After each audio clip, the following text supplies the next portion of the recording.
This is 30 Days Spoken Ma Culture and Language Orientation. My name is Teto Oleduduma. We start another chapter of governance, and this is the guiding and leading of people. There are 6 important or major offices that we must consider. The first one in this case is Oloiboni. Oloiboni is always a special kind of a person who acts as a mediator between men and God. He is from a particular kind of lineage. He is also known to have special powers, including prophesying powers, including as well high priest tendencies. So they could also do divination, foretell the future and things like that. And mostly, an Olaibon is involved in all the stages of different age sets that exist in his tenure. So that is the first and main of these offices. The second one is Olaiguanani Lomeshiragubes. It's important to understand that the Maasai kind of society is based on a paternal system that is based on an age set system. So by age set system, I mean groups, age groups, yes, age groups and age sets. So an age group, say for example, Irkizoip, whom happen to be my Orpidon, my godfathers, if you may, were the ones who gave me authority to be the man I am today. And this is simply like this. Before boys are circumcised, there is normally a period of 10 years where with no boy has been circumcised within this period. So assumably, we were the boys that were not circumcised for the period of 10 years until Irkishumu decided that now it's a good time to have us, hypothetically, as a new age set. So Olaibon, including now my father's age set, consult, Irkishumu and Olaibon consult on which is the best time for this to happen. And once that is determined, a ceremony is prepared called Enkepara.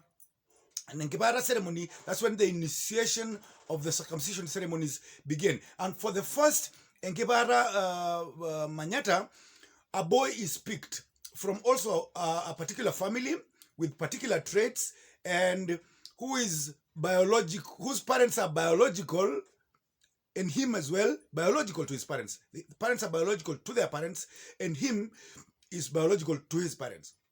And so what happens to this young man is his thigh gets branded, with fire, I suppose. And then they give him an obkeri, an oringa or a club with mud smeared on the head to show that now he is the chief of the rest of the boys. On the second Enkepara, another boy is picked. Now these are 3 leaders. So the third boy picked is called Oloboloso. Now Oloboloso is the one who provides a bull that now ushers in a ceremony for the beginning of the circumcision of these boys. And what happens is, once this bull is, caught and it's killed, and blood is normally drunk from the navel. They cut the neck of the bull, and the boys form a straight line to drink from the English. I know it's a joke, right? Yes, from the, what is this part of a cow called in English? That's what I'm asking. So anyway, Olaiguanani is the first one to drink from the blood from the dead cow, the dead bull, and Oloboloso is the second after him. Now that is the order of hierarchy, and the rest of the boys follow like that. And once that happens, the boys are circumcised and they get into another stage. And while they continue this, there are a number of ceremonies that they will go through. We are going to see those in this series on governance.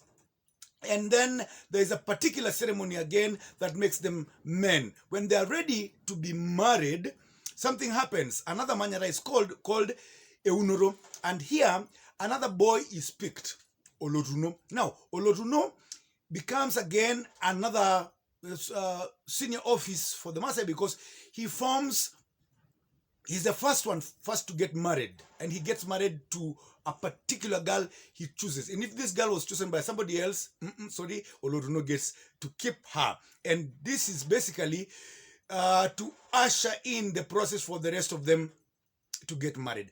Another important one is Oloborwengene. At this manyata called Eunoro, a bull is slaughtered, and this bull, somebody makes a rope from the hide, and this rope is what is used to tie around all the homestead, where all these guys, you know, where this manyata represents their coming of age.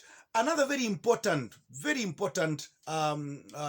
name, because now we have Olibon, we have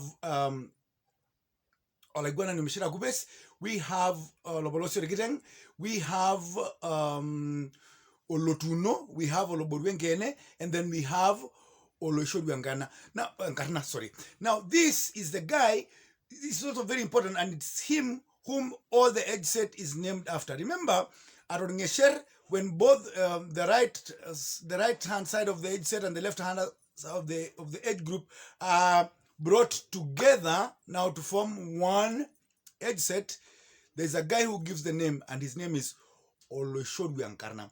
Now, these 6 are the most important offices in Maasai governance.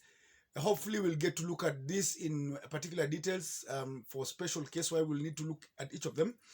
Again, as a recap, we have Olegwana Numishira Gubes, we have Olobolosio Rekiteng, we have Olotuno, we have Oloborwengene, we have Oloshodwankarna, and then we have Oloiboni. And those are the major offices in Maasai governance. See you in tomorrow's video.